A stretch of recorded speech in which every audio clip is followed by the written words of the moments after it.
Ofisi ya Rais TAMISEMI kama wasimamizi na watekelezaji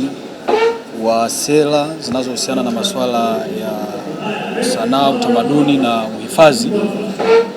tunao maafisa katika ngazi za halmashauri pamoja na mikoa ambao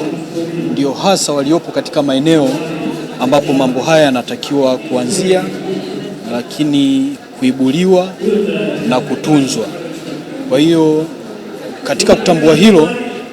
ofisi ya Rais TAMISEMI imetoa nguvu na imeanzisha vitengo maalum vinavyowasimamia mambo haya, na tunashukuru sana serikali ya awamu ya 6 baada ya kuanzisha kitengo cha utamaduni, sanaa na michezo. Maana yake kimeipa nguvu mamlaka kuanzia za halmashauri sasa kuyasimamia kwa ukaribu masuala haya, ikiwemo pamoja na kuwa na bajeti za utekelezaji wa mambo haya, lakini kuwa na wataalamu kwa maana ya maafisa utamaduni ambao ni watekelezaji wa masuala mazima ya sekta za utamaduni. Na jambo ambalo tunasisitiza kwamba katika ngazi ya taifa serikali ilishafanya mambo makubwa, na si wananchi wote ambao wanaweza wakafika katika maeneo haya kujua historia na urithi ambao kama taifa tunao, na ndio maana masuala haya yanashushwa chini sasa na kuanza kutekelezwa katika kila mamlaka. Na ni wito wetu kwamba kwa sababu mambo haya yanaanzia katika vijiji, kata, tarafa, halmashauri na mikoa,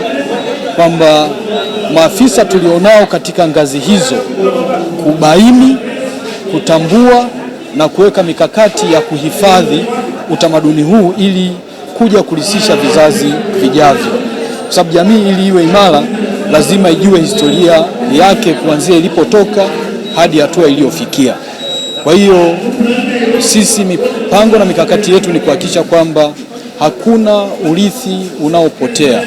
lakini pia tuna uhifadhi katika viwango ambavyo vinakwenda na wakati. Kwa majina naitwa Mwidini Mohamed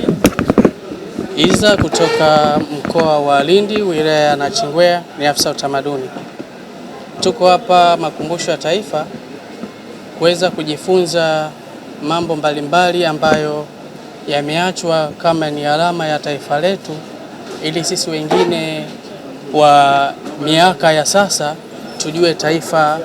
limetokea wapi au lilikuwa na hali gani. Kwa upande mwingine naweza nikasema sisi maafisa katika ngazi zetu za wilaya tuna jukumu kubwa la kufanya ili kuendeleza